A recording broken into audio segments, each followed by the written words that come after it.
Hello everyone, कैसे हो आप सभी लोग। आई होप आप बहुत अच्छे होंगे और अच्छे से तैयारी भी चल रही होगी। सो आज हम करने वाले हैं मंथली एमसीक्यू सीरीज का part 11 for the month of जनवरी। अगर आपने इसका प्रीवियस पार्ट नहीं देखा है तो आई बटन पर आप क्लिक कर सकते हैं। यहाँ पे आपको इसका लिंक विजिबल हो जाएगा और इस लेक्चर का जो पीडीएफ है वो एज यूजुअल आपको हमारे टेलीग्राम चैनल पे मिल जाएगा, जिसका लिंक डिस्क्रिप्शन बॉक्स में मैंने दिया हुआ है।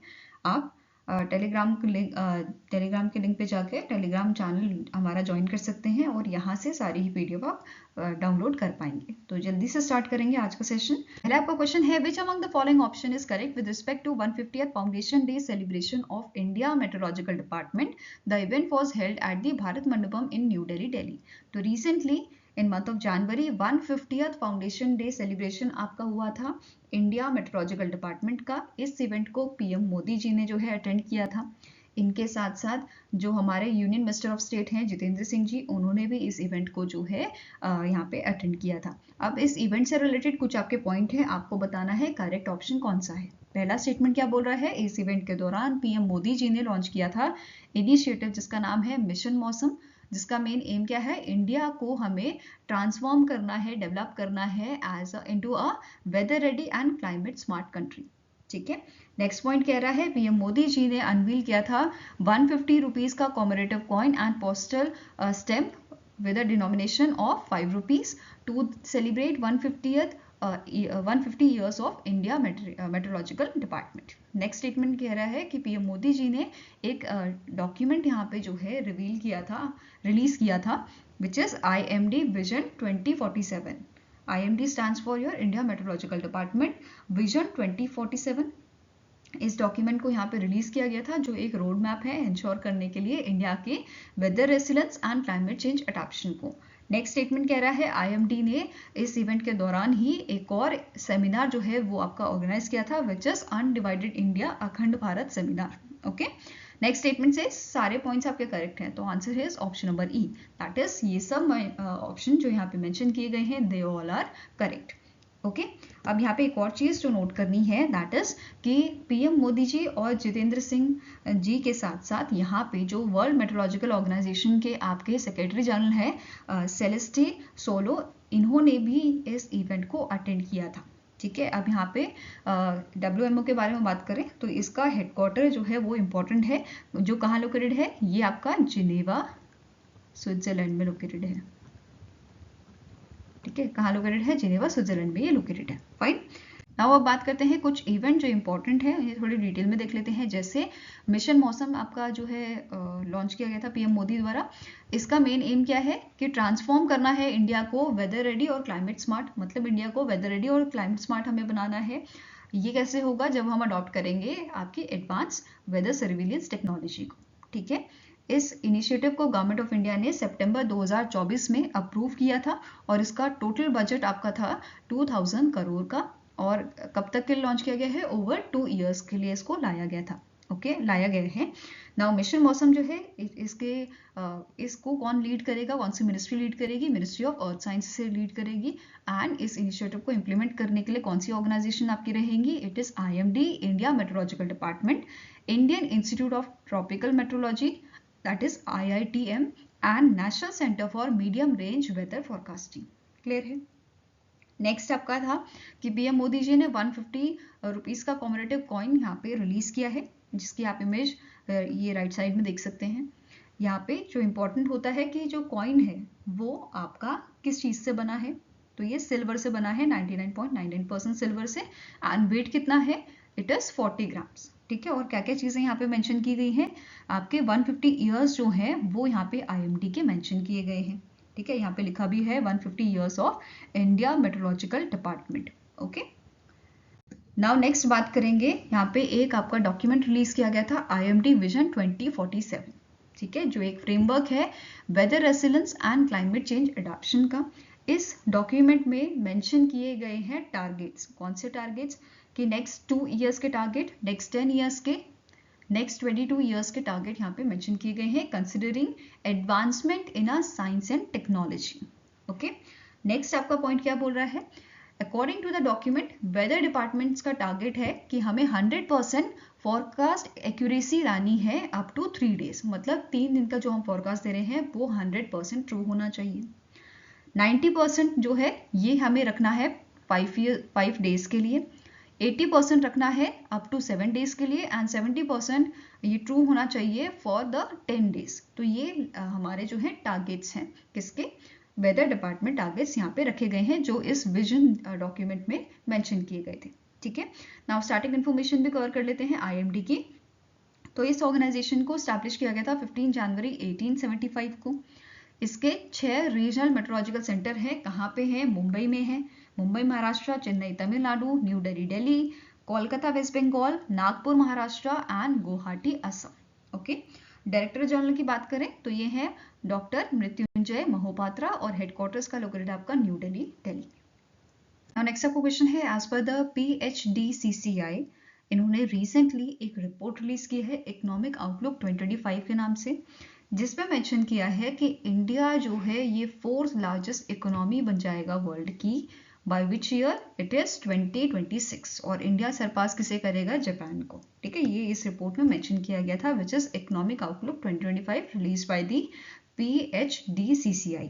ओके, नाउ इस रिपोर्ट में और क्या मेंशन किया गया था कि इंडिया का जो GDP है ये आपका फाइनेंशियल ईयर 2025 में 6.8% जो है ये प्रोजेक्ट किया गया है, एंड फाइनेंशियल ईयर 2026 के लिए 7.7% प्रोजेक्ट किया गया है। इसके अलावा जो रिपोर्ट है इसमें मेंशन किया गया है कि इंडिया की जो इकोनॉमी है ये आपकी 2030 तक कितनी पहुंच जाएगी? $7 ट्रिलियन ये हो जाएगी। 2034 तक $10 ट्रिलियन और आपका 2047 तक ये हो जाएगा $34 ट्रिलियन।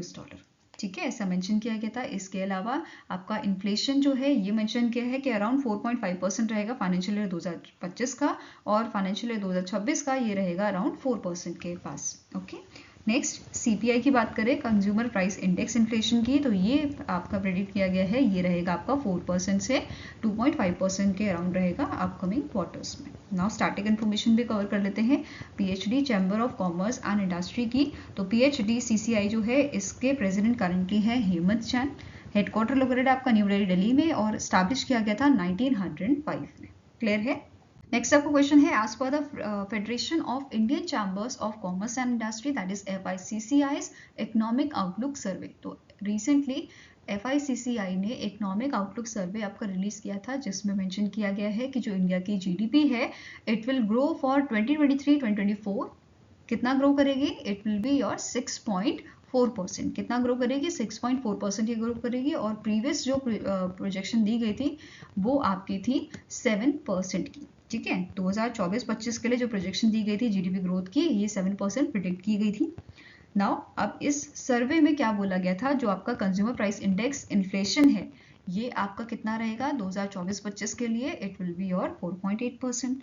देन ये भी मेंशन किया गया था कि जो एग्रीकल्चर सेक्टर है वो एस्टिमेटेड है कि ये ग्रो करेगा 3.6% से, इंडस्ट्रियल सेक्टर ग्रो करेगा 6.3% से, एंड सर्विस सेक्टर आपका एक्सपेक्टेड है कि it will grow by the 7.3%। ऐसा मेंशन किया गया था इस सर्वे में। नाउ स्टार्टिंग इन्फॉर्मेशन कवर कर लेते हैं। FICCI के प्रेसिडेंट कौन है? हर्षवर्धन अग्रवाल, हेडक्वार्टर लोकेटेड आपका न्यू दिल्ली में, और इसकी शुरुआत 1927 में की गई थी। नेक्स्ट आपको क्वेश्चन है, Larsen and turbo limited has recently launch the second multipurpose vessel named dash. तो रिसेंटली लार्सन एंड टर्बो जो है इनके द्वारा सेकेंड मल्टीपर्पज वेसल लॉन्च किया गया है चेन्नई तमिलनाडु में, और ये आपका वेसल है INS उत्कर्ष। क्या नाम है इसका? INS उत्कर्ष। और पहला वेसल इनका कौन सा था? इट इज INS समर्थक। ठीक है, क्या नाम है? पहला आपका था INS समर्थक। फाइन। अब INS उत्कर्ष की बात करें तो इसे डिजाइन किया गया है L&T वॉर डिजाइन सेंटर द्वारा चेन्नई में, और कंस्ट्रक्ट किया गया है Larsen and turbo ship building limited in Kattupalli. Okay, now इस वेसल की बात करें तो 107 मीटर की ये आपकी वेसल है, जिसकी विड्थ है 18.6 मीटर, एंड इसका वेट है 3750 tons, and it can reach up to speed of 50 not.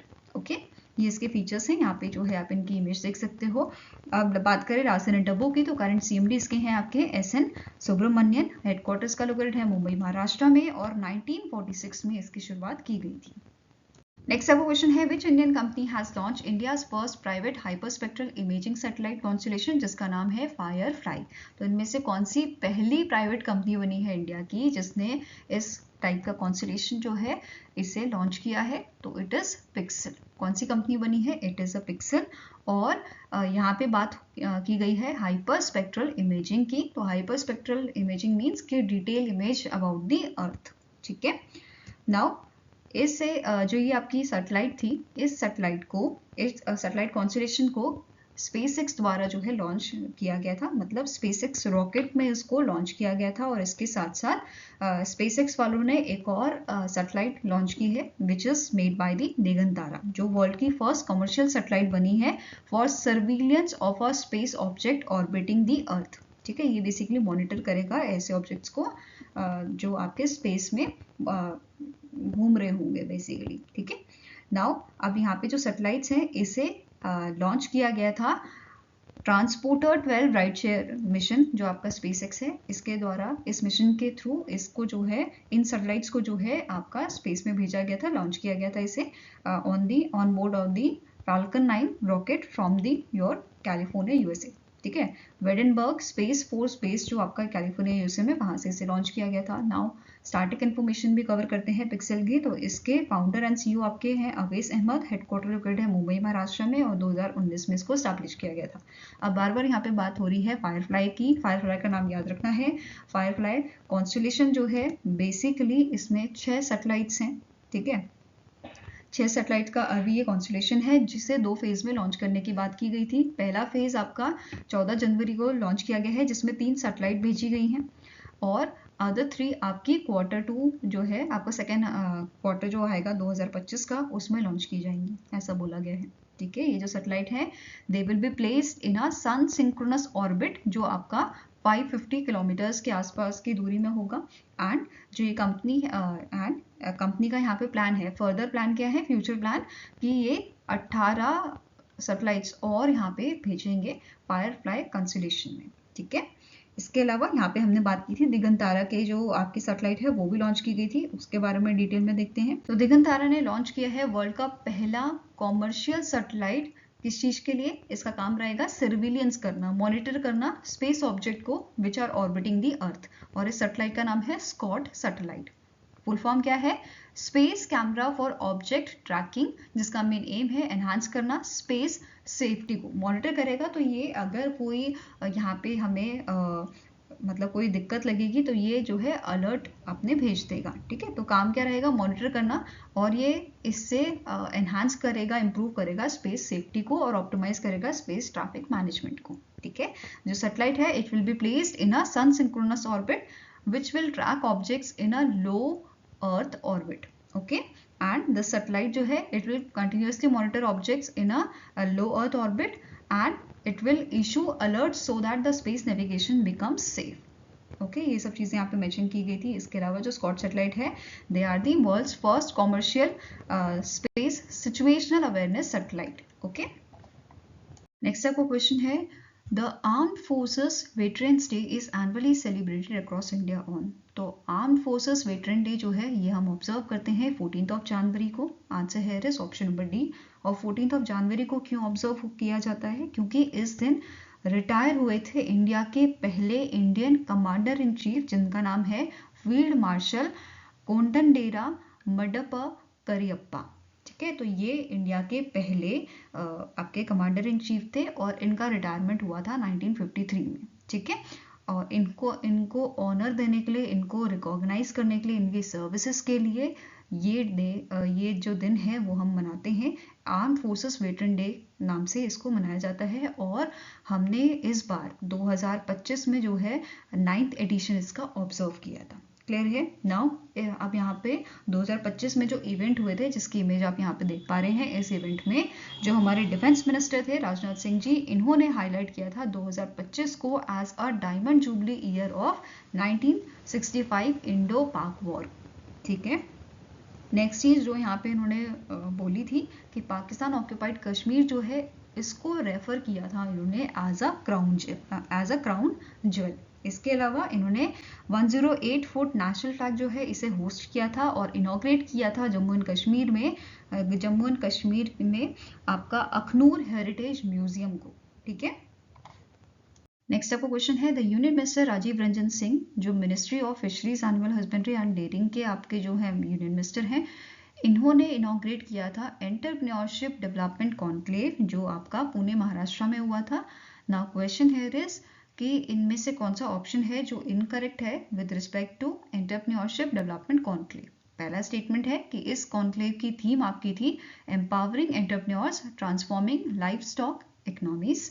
Second point है during the event Rajiv Ranjan Singh जो है इन्होंने 30 प्रोजेक्ट लॉन्च किए थे जिसका आउटले आपका जो है कितना है, इट इज रुपीज 545.04 करोड़, जिसमें से 15 प्रोजेक्ट आपके नेशनल लाइफ स्टॉक मिशन के हैं और 15 आपके animal husbandry infrastructure development fund के हैं। नेक्स्ट पॉइंट से NLM जो आपका नेशनल लाइफ स्टॉक मिशन है, it is national life stock mission entrepreneurship development programme जो है इसका डैशबोर्ड यहाँ पे लॉन्च किया गया था प्रोवाइड करने के लिए summaries of project to the public. Okay, next statement से कि जो टॉप परफॉर्मिंग स्टेट्स हैं आपके जैसे Maharashtra, Karnataka, Tamil Nadu for the animal husbandry infrastructure development fund, इनके जो टॉप परफॉर्मर रहे हैं उनको इस इवेंट के दौरान अवार्ड दिया गया था। नेक्स्ट आपका पॉइंट बोल रहा है जो department of animal husbandry and dairying आपका है, इन्होंने डिक्लेयर किया है 14 जनवरी से 13 फरवरी तक इन्होंने जो है डिक्लेयर किया है इसे as a animal husbandry and animal welfare month, जिसमें आपके अवेयरनेस कैंपेन जो हैं वो चलाए जाएंगे। ओके, नाउ क्वेश्चन क्या था कि इनकरेक्ट स्टेटमेंट कौन सा है, तो आंसर हो जाएगा ऑप्शन नंबर बी। करेक्शन क्या है कि यहाँ पे 40 प्रोजेक्ट्स जो हैं वो आपके लॉन्च किए गए थे, जिसमें से 20 आपके नेशनल लाइफ स्टॉक मिशन के हैं और 20 आपके animal husbandry infrastructure development fund के हैं। इसके अलावा यहाँ पे जैसे कि हमने यहाँ पे पढ़ा कि टॉप परफॉर्मिंग स्टेट जो आपके थे animal husbandry and infrastructure development fund के, ऐसे ही जो आपके एंटरप्रेन्योरशिप प्रोग्राम जो आपका है NLM का, इसके जो आपके टॉप परफॉर्मिंग स्टेट्स थे जैसे कर्नाटका, तेलंगाना और मध्य प्रदेश, इनको भी यहाँ पे अवार्ड दिया गया था। इसके साथ साथ बैंक्स आपके हैं जैसे Canara bank, state bank of India, HDFC, इनको भी यहाँ पे रिकॉग्नाइज किया गया था। Okay, for their support through this scheme. Next point है अपडेटेड NLM ऑपरेशन गाइडलाइंस 2.0 जो है ये भी रिलीज की गई थी and a compilation of a success stories were also release here. Okay, next आपका क्वेश्चन है in month of January ministry of new and renewable energy ने इश्यू किए हैं ऑपरेशनल गाइडलाइंस किस चीज के लिए, इंप्लीमेंट करने के लिए पेमेंट सिक्योरिटी मैकेनिज्म कंपोनेंट को और सेंट्रल फाइनेंस असिस्टेंट कंपोनेंट को for renewable energy service company that is RESCO models and utility led aggregation that is ULA models under the prime minister Surya Ghar Muft बिजली योजना जिसे 2024 में लॉन्च किया गया था। ठीक है, नाउ यहाँ पे नेक्स्ट स्टेटमेंट क्या बोल रही है, what is the corpus fund allocated under the PSM component which is your payment security mechanism component to reduce investment risk in a RESCO based grid connected rooftop solar models for the residential sector। तो यहाँ पे कितना fund allocate किया गया है under PSM component ताकि reduce किया जा सके इन्वेस्टमेंट रिस्क, किसमें, RESCO based grid connected rooftop solar models में फॉर द रेजिडेंशियल सेक्टर। तो आंसर आपका हो जाएगा 100 करोड़ का यहाँ पे जो है फंड एलोकेट किया गया है। नाउ यहाँ पे बात हुई है प्राइम मिनिस्टर सूर्य घर मुफ्त बिजली योजना की, तो इसके बारे में देखेंगे फिर डिटेल में जाएंगे इस क्वेश्चन के। ठीक है, तो पहला आपका यहाँ पे योजना जो है इसका नाम है PM सूर्य घर मुफ्त बिजली योजना या प्राइम मिनिस्टर सूर्य घर मुफ्त बिजली योजना जिसके फरवरी 2024 में लाया गया था, PM मोदी द्वारा इसको लॉन्च किया गया था, जिसका मेन एम क्या था कि ये प्रोवाइड करे free electricity to 1 crore household by installing the rooftop solar panels. Okay, total budget इसके लिए जो दिया गया है ये है आपका 75,021 करोड़ का बजट है एंड ये स्कीम जो है इम्प्लीमेंट की जाएगी अंटिल फाइनेंशियल ईयर 2026-2027। ओके, साथ में ही नोट करना है ये स्कीम ऑफर करती है up to 300 units of a free electricity per month and ये प्रोवाइड करती है सब्सिडी जिसमें कवर किया जाता है आपको 40% ऑफ इंस्टॉलेशन कॉस्ट, इसकी सब्सिडी यहाँ पे प्रोवाइड की जाती है ताकि ज़्यादा से ज़्यादा सोलर पैनल्स इंस्टॉल किए जाएं। ठीक है, नेक्स्ट आपका पॉइंट है पीएम सूर्य घर मुफ्त बिजली योजना जो है इसे इम्प्लीमेंट कौन करता है? नेशनल लेवल की बात करें तो नेशनल प्रोग्राम इम्प्लीमेंटेशन एजेंसी इसे नेशनल लेवल पे इम्प्लीमेंट कर रही है और स्टेट इम्प्लीमेंटेशन एजेंसी जो है ये स्टेट लेवल पे इम्प्लीमेंट कर रही है। ओके, नाउ बात करते हैं क्वेश्चन की। तो रिसेंटली न्यूज़ क्या थी आपकी कि ministry of new and renewable energy ने ऑपरेशनल गाइडलाइंस आपकी रिलीज करी हैं अंडर दी प्राइम मिनिस्टर मुफ्त सूर्य घर मुफ्त बिजली योजना, ठीक है, for RESCO renewable energy service company and utility led aggregation models के लिए, ठीक है। अब इन गाइडलाइंस का मेन एम क्या है कि ये सपोर्ट करे, ये सप्लीमेंट करे existing consumer driven implementation of a rooftop installation solar installation through your national portal of this scheme. Okay, now दो मॉडल्स की यहाँ पे बात की जा रही है, इसके डिस्कस करते हैं। RESCO renewable energy service company model जो है ये थर्ड पार्टी एंटिटी यहाँ पे होती हैं जो इन्वेस्ट करती हैं रूफटॉप सोलर इंस्टॉलेशंस में। यहाँ पे जो कंज्यूमर होते हैं इनको सिर्फ और सिर्फ इलेक्ट्रिसिटी कंज्यूम जो करते हैं उसका ही पैसा देना होता है without bearing the unprofit cost, ठीक है, एंड एक्सेस पावर जो है it can be sold to the discoms. Okay, next point क्या आपका है, जो दूसरा मॉडल है utility led aggregation model, ULA model जो आपका है, यहाँ पे जो पावर डिस्ट्रीब्यूशन कंपनीज होती हैं, जो डिस्कॉम्स होती हैं या स्टेट डेजिग्नेटेड एंटिटीज होती हैं, वो इंस्टॉल करती हैं रूफटॉप सोलर सिस्टम्स को रेजिडेंशियल हाउस होल्ड्स में, ठीक है। तो ये दोनों आपके मॉडल्स हैं। ओके, नेक्स्ट आपका है पेमेंट सिक्योरिटी मैकेनिज्म जिसकी हमने बात की थी, जिसके लिए आपका 100 करोड़ का जो कॉर्पस फंड है वो दिया गया है, ठीक है। तो क्या बोला है यहाँ पे कि 100 करोड़ का पीएसएम फंड जो है it has been established to de-risk investment of a RESCO based rooftop solar models and it can be enhanced with the additional grants subject to a ministry of approval। तो additional grants भी यहाँ पे दिया जा सकता है, ये सब यहाँ पे मेंशन किया गया था। नेक्स्ट आपका क्वेश्चन है recently in Jan the Ministry of Defence has signed a rupees 2,960 crore contract with which company for the supply of a medium range surface to air missile for the Indian navy. तो recently ministry of defence ने एक agreement sign किया है Bharat dynamics limited के साथ for the supply of a medium range surface to air missile और ये contract का अमाउंट आपका है रुपीज 2,960 करोड़। अब बात करेंगे आपके medium range surface to air missile की, जो एक high responsive quick reaction vertically launch supersonic missile है जिसे डिजाइन किया गया है एनिमीज की जो थ्रेट्स हैं उनको ध्वस्त करने के लिए, ठीक है। नेक्स्ट आपका पॉइंट है इसे जॉइंटली डेवलप किया गया है इजराइल के साथ, इंडिया और इजराइल ने मिलकर इसे डेवलप किया है। फीचर्स की बात करें तो 4500 मिलीमीटर इसकी जो है लेंथ है, 225 मिलीमीटर डायमीटर इसका है और वेट कितना है 275 किलोग्राम्स। ओके, इसकी कैपेबिलिटी की बात करें तो ये आपका रेंज इसकी कितनी है आपकी, it is up to 70 kilometres, मतलब ये केपेबल है कि मल्टीपल टारगेट्स को ये आपका जो है ध्वस्त कर सकता है, उन्हें खत्म कर सकता है with a range of up to 70 kilometres. Okay, BDL की बात करें भारत डायनेमिक्स लिमिटेड की तो इसके करंट सीएमडी आपके हैं ए माधव राव, हेडक्वार्टर लोकेटेड है हैदराबाद तेलंगाना में और इसकी शुरुआत की गई थी 1970 में। नेक्स्ट क्वेश्चन है the government of India has reconstituted the high power atomic energy commission which will be chaired by dash। तो गवर्नमेंट ऑफ इंडिया ने रिसेंटली रिकंस्टिट्यूट किया है, दोबारा से बनाया है आपका high power atomic energy commission, जिसके आपके हेड होंगे, जिसके आपके चेयर होंगे अजीत कुमार मोहंती, जो पहले भी इसके चेयर थे। अभी दोबारा से जो रिकंस्टिट्यूटेड कमीशन होगा उसके भी चेयर आपके अजीत कुमार मोहंती बनाए गए हैं, ठीक है। रिकंस्टिट्यूट क्यों किया गया था, क्योंकि यहाँ पे कुछ मेंबर्स ऐड किए हैं, जैसे आपके कैबिनेट सेक्रेटरी टीवी सोमनाथन, इनको ऐड किया गया है इस कमीशन में। एक्सपेंडिचर सेक्रेटरी मनोज गोविल जो है उनको भी इस कमीशन में शामिल किया गया है, okay, as a ex officio member of this commission. Now atomic energy commission की बात करें तो इसकी शुरुआत 1948 में की गई थी और हेडक्वार्टर इसका लोकेटेड है आपका मुंबई महाराष्ट्र में। Now next आपका क्वेश्चन है the Ministry of Electronics and Information Technology has introduced second edition of a cyber security grant challenge for advancing cyber security innovations along with which agency। तो recently Ministry of Electronics and Information Technology ने introduce किया है second edition cyber security grant challenge का, advancing the cyber security innovation along with data security council of India. इन दोनों ने मिलके इस इवेंट को, जो आपका चैलेंज है साइबर सिक्योरिटी ग्रांड चैलेंज, इसको इंट्रोड्यूस किया है। ओके, ये चैलेंज है, इसकी प्राइज मनी कितनी रखी गई है? 6.85 करोड़। जो फर्स्ट एडिशन था उसमें प्राइज मनी था 3.2 करोड़ का।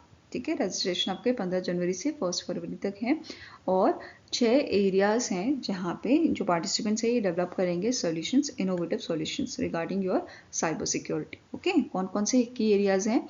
Application programming interface, that is API security, data security, wearable device security and privacy, clone and fake application mitigation, artificial intelligence for threat detection and incident response, and last is securing next generation biometric system। तो ये 6 areas हैं जहाँ पे जो आपके participants रहेंगे वो solutions इनके लिए डेवलप करेंगे। ठीक है, 4 स्टेजेस यहाँ पे रहेगी। पहली स्टेज रहेगी आइडिया स्टेज, जहाँ पे टोटल 36 स्टार्टअप्स आपके रहेंगे जो 6 एरियाज में, मतलब 6 टीम्स 6 जो एरियाज अभी हमने डिस्कस किए उसमें सॉल्यूशंस फाइंड आउट करेंगी। ओके, एंड यहाँ पे 5 लाख का इनाम उनको दिया जाएगा। देन नेक्स्ट है मिनिमम वायबल प्रोडक्ट। इस स्टेज में 18 स्टार्टअप्स को सेलेक्ट किया जाएगा और जिनका अवार्ड मनी रखा है आपका 10 लाख रुपए का।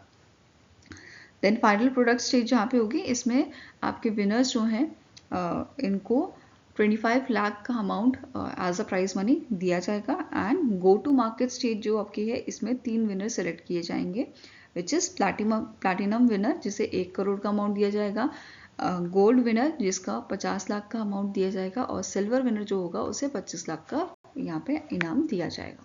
Next question है, recently in Jan, Center for Development of Telematics, that is CDOT, has signed an MOU with which institution to work on a building blocks for terahertz communication front ends for a 6G। तो इनमें से कौन सा institution है जिसके साथ MOU sign हुआ है centre for development of telematics का, दैट इज CDOT का? तो answer here is it is IIT Delhi.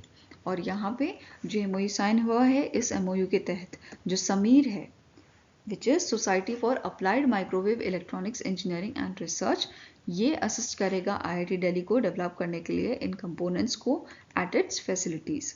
Okay, अब क्या कंपोनेंट है ये जो प्रोजेक्ट है बेसिकली इसका एम है कि ये डेवलप करे एसेंशियल डिवाइसेस एंड कंपोनेंट्स किस चीज़ के लिए? टेट्राहर्ट्ज सिस्टम्स के लिए which are critical for your 6G communication network. Okay, next आपका क्वेश्चन है, which country launch the world's largest compressed air energy storage, that is CAES technology? तो इनमें से कौन सी कंट्री है जिसने रिसेंटली वर्ल्ड का largest compressed air energy storage technology जो है लॉन्च की है? It is launch by the China. ठीक है, किसने लॉन्च किया है? चाइना ने इसे लॉन्च किया है और इसका नाम है नेक्चू 1। ये वर्ल्ड का largest compressed air energy storage project है एंड जो प्रोजेक्ट है इसने फुल ऑपरेशन अपना स्टार्ट किया है यंगचिंग ह्यूबी प्रोविंस में, जो चाइना में आपका है यंगचिंग ह्यूबी प्रोविंस, वहाँ पे इन्होंने फुल ऑपरेशन अपना स्टार्ट कर दिया है। ठीक है, ये जो प्रोजेक्ट है ये वर्ल्ड का first full green non supplementary combustion project है। जो प्रोजेक्ट है इन्वेस्टेड एंड इंडिविजुअली ये डेवलप किया गया है China energy engineering group corporation limited ने, CEEC द्वारा जो है इसको डेवलप किया गया है। ठीक है, जो ये प्रोजेक्ट है ये स्टोर करता है electric energy as a potential energy. कैसे करता है? By compressing air into a sealed spaces, जैसे आपका अंडरग्राउंड माइंस हो गया या सॉल्ट रॉक कैवर्न्स हो गए, वहाँ पे ये स्टोर किया जाता है और जब आपका पीक टाइम होता है ग्रिड का, उस टाइम पे ये रिलीज कर दिया जाता है। ओके, नेक्स्ट क्वेश्चन है, recently in January the Union Cabinet approved the formation of a 8th Pay Commission to revise the salary and pension of central government employees and pensioners. The 8th Pay Commission will come into effect from dash। तो 7th Pay Commission जो आपका है वो है 31 दिसंबर 2025 तक। ठीक है, इसके बाद आपका लागू होगा 8th Pay Commission, तो आंसर हो जाएगा आपका 1 जनवरी 2026। Okay, answer here is option number A. अब जो ये टर्म है आपका 7th पे कमीशन का, जैसे कि मैंने बताया 31 दिसंबर 2025 तक रहेगा और इसके बाद हमारा 8th पे कमीशन आपका लागू हो जाएगा। एंड 8th पे कमीशन जो है ये इंक्रीज करेगा minimum basic salary central governments की सेंट्रल गवर्नमेंट एम्प्लॉयज़ की कितनी, अभी है ये आपके 18,000 और बेसिक बढ़ के हो जाएगी अब 40,000 पर मंथ। ठीक है, तो ये फ़ायदा होगा 8 पे कमीशन का, और सैलरी हाइक यहाँ पे रहेगी आपके between 25% to 30%। Okay, next question है, in January the ministry of home affairs has approved the creation of 2 new battalions for the CISF, bringing the total number of battalions to dash. तो recently ministry of home affairs ने approve किया है कि 2 नई battalion CISF की create होनी चाहिए, और इसकी वजह से अब टोटल बटालियन कितनी हो जाएंगी CISF की, तो इट विल बी योर 50। ठीक है, नाउ 2 बटालियन जो है इसमें 1025 पर्सन्स जो हैं ये होंगे, एंड इसकी वजह से 2050 न्यू जॉब्स जो हैं ये क्रिएट होंगी। ठीक है, मतलब 2 बटालियन है तो इसमें 2 आपके 1024 पर्सन्स ईच रहेंगे, और इसकी वजह से जॉब यहाँ पे क्रिएट हो रही है। नाउ CISF की बात करें तो इसका फुल फॉर्म क्या है, सेंट्रल इंडस्ट्रियल सिक्योरिटी फोर्स, और इसके करंट DG आपके कौन है, रजविंदर सिंह भाटी। हेडक्वार्टर लोकेटेड है आपका न्यू दिल्ली में, और इसे 1969 में एस्टैब्लिश किया गया था। क्लियर है। नाउ इसके अलावा नोट करना है, CISF जो है ये आपकी पहली फोर्स बनी है जिसमें महिला बटालियन को जो है क्रिएट करने का सैंक्शन मिला है। ठीक है, in month of November government ने सेक्शन किया था first all women reserve battalion for CISF। ठीक है, Now next आपका क्वेश्चन है, the cabinet committee on economic affairs has approved the revival plan for which organisation for a total of rupees 11,440 crore. तो recently जो हमारी government है, government ने approve किया है रिवाइवल प्लान। इनमें से कौन सी ऑर्गेनाइजेशन का, इट इज राष्ट्रीय इस्पात निगम लिमिटेड, और ये अमाउंट इन्होंने यहाँ पे अप्रूव किया है 11,440 करोड़ का, जिसमें से आपका 10,300 करोड़ जो है ये आपका रहेगा as a equity capital infuse किया जाएगा RINL में, एंड कन्वर्जन रहेगा आपका रुपीज 1140 करोड़ का as a working capital loan. Okay, then next point की बात करें तो RINL जो है ये ऑपरेट करता है हमारा विशाखापट्टनम स्टील प्लांट को, जो आपका कहाँ लोकेटेड है, आंध्र प्रदेश में। और इस प्लांट की अगर बात करें तो इंस्टॉल कैपेसिटी इसकी कितनी है, 7.3 मिलियन टन्स पर एनम इसकी कैपेसिटी है ऑफ अ लिक्विड स्टील। और जो रिवाइवल प्लान है ये हेल्प करेगा RINL को ये स्टार्ट करे full production with 2 blast furnace in the month of January and with 3 blast furnace in month of अगस्त 2025 तक ये आपका फुल प्रोडक्शन अपना स्टार्ट कर देगा। ओके, अब नेक्स्ट आपका क्वेश्चन है, the department for promotion of industry and internet trade that is DPIIT, इन्होंने पार्टनरशिप की है कौन सी ऑर्गेनाइजेशन के साथ, ताकि ये इम्प्रूव कर सके इनोवेशन एंड स्ट्रेंथन कर सके इंडिया के स्टार्टअप इकोसिस्टम को। तो आंसर आपका हो जाएगा, it is option number C, ITC limited जो है इनके साथ ये अग्रीमेंट, ये पार्टनरशिप DPIIT ने की है। ओके, इस पार्टनरशिप के थ्रू ITC जो है ये स्टार्टअप सॉल्यूशन प्रोवाइड करेगा, इम्प्लीमेंट करेगा, एनर्जी स्टोरेज सिस्टम जैसे एरियाज में इंटीग्रेट करेगा रिन्यूएबल एनर्जी सोर्सेज को for manufacturing location, and digital platforms implement करेगा for the manufacturing execution systems. Okay, now ITC limited की बात करें तो चेयरमैन एंड MDs के कौन है, संजीव पुरी हैं। हेडक्वार्टर लोकेटेड आपका कोलकाता वेस्ट बंगाल में, और 1910 में इसे स्टैब्लिश किया गया था। नेक्स्ट आपका क्वेश्चन है, in which state the first astronomical observatory of eastern India was inaugurated by the department of science and technology. तो इनमें से कौन सा स्टेट है जहाँ पे ईस्ट इंडिया का पहला एस्ट्रोनॉमिकल ऑब्जर्वेटरी आपका इनॉग्रेट किया गया है by the department of science and technology, it is in the West Bengal.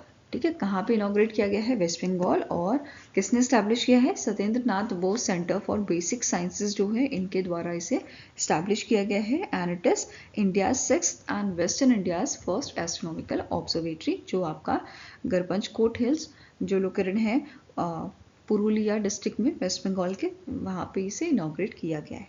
Okay, यहाँ पे हमने एक और चीज़ पढ़ी कि ये 6 ऑब्जर्वेटरी है अगर हम ओवरऑल बात करें। इसके अलावा बाकी 5 कहाँ पे है, लद्दाख में लोकेटेड है एक, नैनीताल उत्तराखंड में, mount Abu in the Rajasthan, then Girbani hills Pune, and Kavalur Tamil Nadu में ये ऑब्जर्वेटरीज आपकी लोकेटेड हैं। नेक्स्ट आपका क्वेश्चन है, the union minister Rajnath Singh has recently launch the Bharat Ranbhoomi Darshan mobile application to promote battlefield tourism the app is developed by which among the following ministry और ministries along with Indian army. तो recently जो हमारे defence minister हैं राजनाथ सिंह जी, इन्होंने एक app launch की है, भारत रणभूमि दर्शन। मतलब कि जो टूरिस्ट हैं वो एक तो इस एप्लीकेशन से इंफॉर्मेशन ले सकते हैं, डिटेल ले सकते हैं about the battle field and जो है कि टूरिज्म अगर चाहें तो इन बैटल फील्ड्स को, जो इम्पोर्टेंट बैटल फील्ड्स हैं उनको विजिट भी कर सकते हैं। ओके, नाउ इस ऐप को डेवलप किया है मिनिस्ट्री ऑफ डिफेंस ने, मिनिस्ट्री ऑफ टूरिज्म ने अलॉन्ग विद इंडियन आर्मी। तो आंसर हो जाएगा आपका option number D, that is both A and B are correct. Okay, जो ये ऐप है इसमें हिस्टोरिकल इंसाइट मौजूद हैं, battlefield account, stories of bravery, travel information, ये सारी चीज़ें इस ऐप में प्रोवाइड की गई हैं। एंड अगर आप चाहते हैं घूमना तो यहाँ पे एप्लीकेशन से आप एप्लीकेशन के थ्रू परमिशन भी ले सकते हैं, ठीक है, to enter the restricted places also. Okay, इसमें इस ऐप में 77 जो बैटलफील्ड साइट्स हैं उनके बारे में डिटेल इन्फॉर्मेशन दी गई है। और जैसा कि मैंने आपको बताया, टूरिस्ट जो है इन लोकेशन पे विजिट भी कर सकते हैं, जैसे सियाचिन जो वर्ल्ड का हाईएस्ट बैटल है, गलवान घाटी जहाँ पे इंडिया और जो आपका चाइना है उसका डिस्प्यूट हुआ था, right, then Walong war memorial, इस टाइप की जगहों पे विजिट कर सकते हैं टूरिस्ट। नेक्स्ट आपका क्वेश्चन है, recently in January the power finance corporation limited has sign a loan agreement worth $billion with Japan Bank for International Corporation to support renewable energy projects in India। तो recently क्या हुआ है, power finance corporation ने एक loan agreement sign किया है 120 billion Japanese yen का, किसके साथ, Japan bank for international corporation, support करने के लिए रिन्यूएबल एनर्जी प्रोजेक्ट्स को इंडिया में। ओके, तो आंसर क्या हो जाएगा, it is option number B. अब इस अग्रीमेंट के तहत JBIC जो है ये आपका 72 बिलियन जापानीज येन यहाँ पे कंट्रीब्यूट करेगा एंड रेस्ट अमाउंट जो है आपका वो कमर्शियल बैंक्स यहाँ पे प्रोवाइड करेंगे, ठीक है। अगर हम इन टर्म्स ऑफ रुपीज़ बात करें तो ये आपका लोन कितने का है, 6,600 करोड़ का ये लोन है। ओके, नाउ सिग्नेटरीज की यहाँ पे बात करें, किसने ये अग्रीमेंट साइन किया था, तो पावर फाइनेंस कॉर्पोरेशन के तरफ से जो यहाँ के CMD हैं परमिंदर चोपड़ा एंड आपके जो सीनियर MD हैं JBIC के, जिनका नाम है ओगावा कजुनोरी, इन दोनों के बीच में ये अग्रीमेंट साइन हुआ था, जिसका टेन्योर आपका है अप टू 20 ईयर्स। ओके, और जो पावर फाइनेंस कॉर्पोरेशन है ये इस अमाउंट को यूज़ करेगी एनर्जी प्रोजेक्ट्स के लिए, जैसे रिन्यूएबल एनर्जी हो गया आपका, next generation energy supply, energy efficient power generation और हीट सप्लाई जैसे प्रोजेक्ट्स के लिए ये इसे यूज़ करेगा। Okay, now starting information cover करते हैं। पावर फाइनेंस कॉर्पोरेशन जो है इसके CMD कौन है, परमिंदर चोपड़ा, अभी हमने पढ़ा। हेडक्वार्टर लोकेटेड है न्यू दिल्ली में, शुरुआत की गई थी 1986 में। JBIC की बात करें तो हेडक्वार्टर्स का आपका टोक्यो जापान में लोकेटेड है, इसकी शुरुआत 1999 में की गई थी और करंट प्रेसिडेंट CEO है तदाशी मेडा। ओके, नेक्स्ट आपकी बात करते हैं, रिसेंटली जो PM थे आपके कनाडा के, इन्होंने रेजिग्नेशन अपना अनाउंस किया है, जो बिलोंग करते हैं लिबरल पार्टी से, ठीक है, लिबरल पार्टी के लीडर हैं और गठबंधन की इनकी सरकार थी और रिसेंटली इन्होंने जो है अपना रेजिग्नेशन यहाँ पे अनाउंस किया है और इनके रेजिग्नेशन के बाद यहाँ पे मेंशन किया गया है कि जो कनाडा का पार्लियामेंट है ये आपका सस्पेंडेड रहेगा 24 मार्च 2025 तक, जब तक न्यू लीडर जो है वो इलेक्ट नहीं किया जाता, वो चूज नहीं किया जाता, ठीक है। बात करें जस्टिन ट्रूडो की तो ये आपके लीडर हैं लिबरल पार्टी के, अभी हमने बात की, और ये 11 साल से इस पार्टी के लीडर हैं, वहीं पे 9 साल से ये एज अ PM जो है सर्व कर रहे हैं। ओके, 2015 में इनको जो है इलेक्ट किया गया था PM पद के लिए, जो सेकेंड यंगेस्ट PM बने थे आपके कनाडा के, and he became the 23rd PM। Okay, फिर इन्हें 2019 में री इलेक्ट किया गया था एंड देन अगेन 2021 में इनका थर्ड टर्म के लिए इनको आपका जो है इलेक्ट किया गया था। Okay, now starting information cover करें तो कनाडा के आपके कैपिटल क्या है, ओटावा, करेंसी है Canadian dollar. I hope guys आपको ये वीडियो पसंद आया हो, पसंद आया तो लाइक एंड शेयर जरूर कीजिएगा और हमारे साथ जुड़ने के लिए हमारे चैनल को सब्सक्राइब कीजिएगा। अगर आपके कुछ सजेशन है तो आप हमें जो है कमेंट सेक्शन में लिख सकते हैं या फिर आप हमें जो है benchmarkstudy007@gmail.com पे मेल कर सकते हैं। सो मिलेंगे सही नेक्स्ट वीडियो के साथ, till then take care, have a nice day and all the best for your preparations.